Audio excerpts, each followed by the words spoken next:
Salut à tous les amis, j'espère que vous allez bien. On va faire une courte vidéo. Aujourd'hui, on va parler de l'état de santé de la boxe en règle générale. Selon les dires de Gervonta Davis, la boxe est morte. Pas de panique. Tout va bien et on va voir ça ensemble. Alors, comme vous l'aurez compris, aujourd'hui, on va parler des déclarations de Gervonta Davis qui nous a habitués à ce genre d'affirmation. Vous avez tous vu, en tout cas, je l'espère, le sketch qui était présenté lors du face-à-face contre Jack Paul.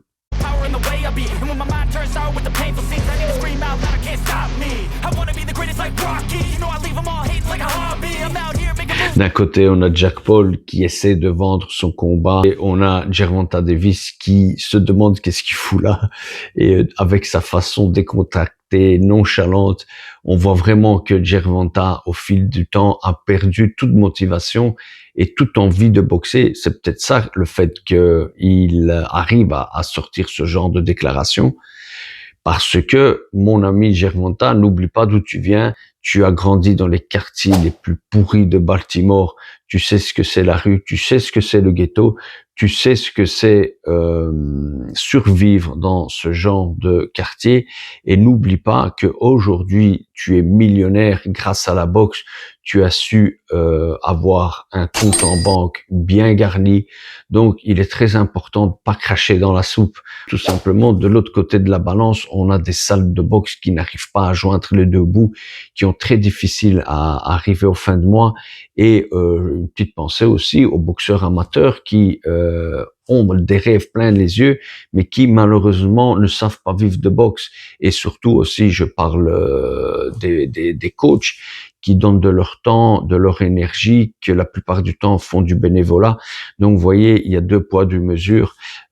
C'est aussi ça, malheureusement, les injustices de ce monde. D'un côté, on a une boxe qui génère du pognon à gogo et de l'autre côté, on a des salles communales, des salles du quartier qui arrivent pas à joindre les deux bouts. Alors, la boxe a toujours existé, la boxe a toujours survécu au fil des siècles. C'est un sport très ancien qui était pratiqué déjà au temps des Grecs. Le pancrace, qui est justement l'ancêtre de la boxe actuelle, était un sport qui était pratiqué aux Jeux Olympiques à Athènes, puis par la suite, les Romains l'ont adopté. Les poings jetés en avant. Et en fait, ça, c'est une posture qui se comprend très bien parce que du coup, on n'a pas de gants. Si on prend par exemple la boxe anglaise, on a des gants très volumineux, rembourrés, donc on peut les mettre proche du visage et ça fournit un amorti quand on prend les coups de poing. Alors que là, vu qu'on n'a pas de gants, du coup, si vous mettez au poing, là, il n'y a aucune protection, il n'y a pas de volume qui est... Donc quand on veut frapper son adversaire, on ne frappe pas de bras tendus. Donc vous voyez, la boxe a toujours su se relever, a toujours su survivre à son époque. Depuis que le monde est monde, l'homme, pour se défendre, a toujours fermé les poings. Et donc aujourd'hui, non, la boxe n'est pas morte. Pourquoi? Parce que je veux encore croire en la boxe. Il faut aller chercher l'argent là où il est. C'est pas pour rien que les seuls qui ont les couilles de mettre les valises remplies de dollars sont les Qatarites et les Saoudiens. Tout ça pourquoi? Parce que c'est eux qui ont l'argent, c'est eux qui ont le pétrole, c'est eux qui ont compris et ont pris la balle au rebond. Et donc, c'est pas pour rien que tout se fait là-bas. En Europe, le seul pays, si je me trompe pas, mais en tout cas, je suis sûr que vous serez d'accord avec moi, le seul pays qui sait remplir un stade de 90 000 places comme celui de Wembley, c'est l'Angleterre, la patrie de la boxe.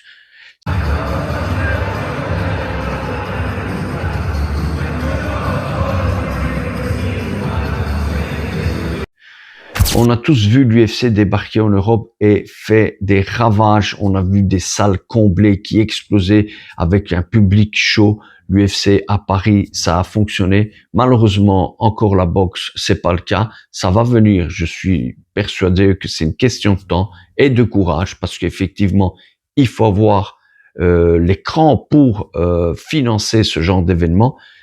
Malheureusement, vous le savez tous, la boxe pendant des décennies était dans un coin, étant donné que ça patauchait par rapport au football justement, où le foot a eu un essor incroyable. Et vous avez vu au fil des décennies comment le foot a changé, comment le foot a dû s'adapter aux exigences du public avec des nouveaux spectateurs, avec le modèle de pay-per-view. C'est ce qu'on est en train de faire avec la boxe. On voit bien que la boxe, elle aussi, est un sport populaire, mais qui, justement, avec les pay-per-view, génère énormément de fric, génère énormément d'argent. Et je répète, jamais comme aujourd'hui, la boxe a fait énormément de fric. Les boxeurs s'en mettent plein les poches. C'est pas moi qui le dis, c'est un article qui est paru dans un journal dernièrement, que j'ai oublié le nom, mais on a vu sur ce journal le nombre de boxeurs millionnaires qu'il y a en 2025. C'est incroyable.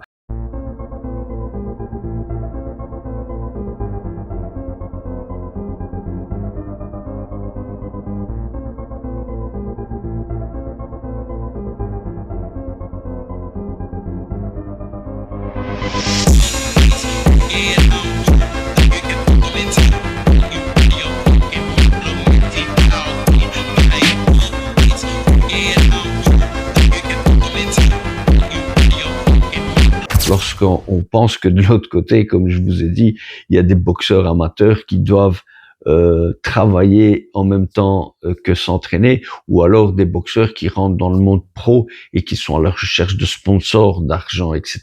Donc, vous voyez, c'est vraiment deux poids, deux mesures. C'est vraiment incroyable et embarrassant.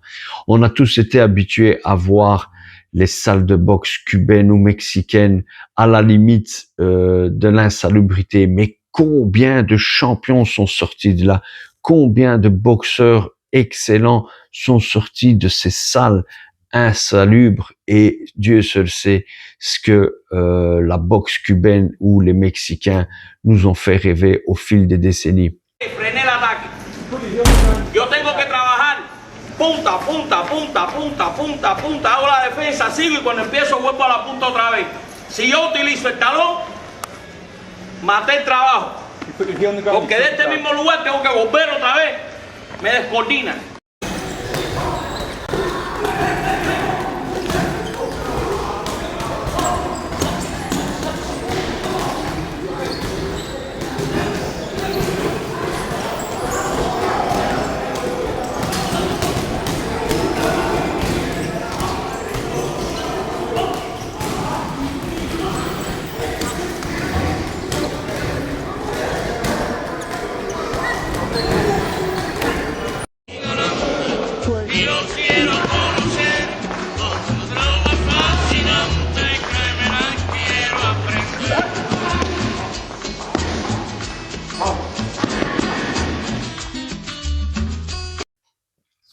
Donc les amis, pour faire une conclusion de cette vidéo, la boxe business se porte très bien, l'argent coule à flot.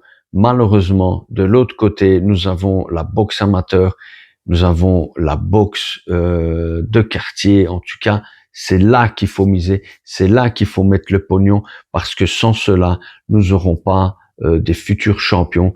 Donc, c'est un appel à tous ceux qui sont passionnés de boxe.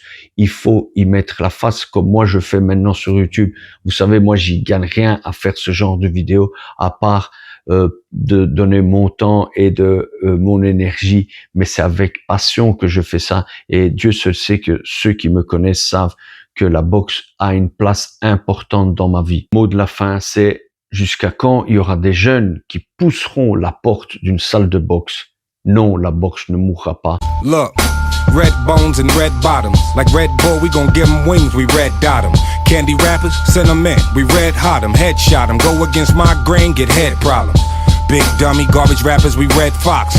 Shoot an actor in high depth. Je compte sur vous. Continuez à me suivre, likez et surtout, entourez-vous de gens qui vous aiment et qui veulent votre bien.